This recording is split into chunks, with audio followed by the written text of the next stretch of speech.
মৌসুমের শুরুতেই জমজমাট যশোরের পাইকারি লিচুর হাট। উঠেছে আগাম জাতের দেশি লিচু। বৈরী আবহাওয়ায় ফলন কিছুটা কম হলেও দাম ভালো পাওয়ায় সন্তুষ্ট বাগান মালিকরা। যশোর প্রতিনিধি শিকদার খালিদের রিপোর্ট জানাচ্ছেন রাজীব জামান। ওয়ালটন এয়ার কন্ডিশনার এক্সচেঞ্জ অফারে স্প্লিট এসিতে 23,000 টাকা পর্যন্ত নিশ্চিত ছাড়। যশোরে ফলের সবচেয়ে বড় মোকাম বসুন্দিয়া, মনিহার সহ বিভিন্ন বাজারে প্রতিদিন বসছে লিচুর হাট। মৌসুমের শুরুতেই ক্রেতা বিক্রেতার হাক ডাকে জমে উঠেছে লিচুর বাজার। হাজরাপুলি, আটি লিচু সহ বিভিন্ন জাতের লিচু উঠেছে এই হাটে। আড়তদাররা বলছেন, হাটে লিচুর চাহিদা রয়েছে প্রচুর। বাজারে প্রকারভেদে প্রতি হাজার লিচু বিক্রি হচ্ছে 2,500 থেকে 5,500 টাকা পর্যন্ত।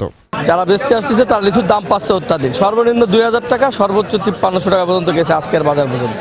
প্রতিদিন যশোর সদর উপজেলা, অভয়নগর, বাঘরপাড়া, নড়াইল ও মাগুরা থেকে গাছ মালিকরা ভ্যান, রিকশা ও গাড়িতে করে বাজারে লিচু নিয়ে আসছেন।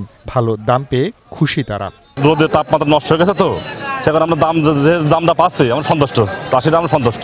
এই অঞ্চলে লিচুর চাহিদা রয়েছে দেশজুড়ে।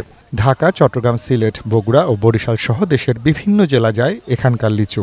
এখানকার মাল বহুত জায়গায় যায়, চিটাং যায়, ঢাকায় যায়, বরিশাল যায়, বেনাপোল, সাতক্ষীরা, ধাউডাঙ্গা, গোলারোয়া, নাবারণ, জিগরগাছা। বৈরী আবহাওয়ায় এবছর ফলন কম হলেও দাম ভালো পাওয়ায় বাগান মালিকরা ক্ষতি পুষিয়ে নিতে পারবেন বলে অভিমত কৃষি কর্মকর্তাদের। গত বছরের তুলনায় এবছর একটু বৈরী আবহাওয়া থাকার কারণে লিচুর ধরন কিছুটা কম।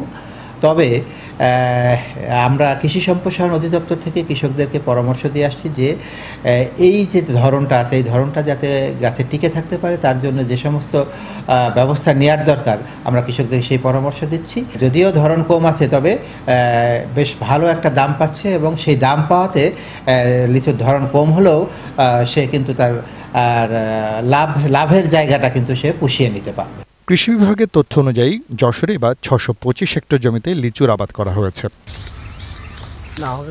রাজীব জামান, 21 টেলিভিশন। একমাত্র ওয়ালটন এসি দিচ্ছে 1 বছরের রিপ্লেসমেন্ট গ্যারান্টি।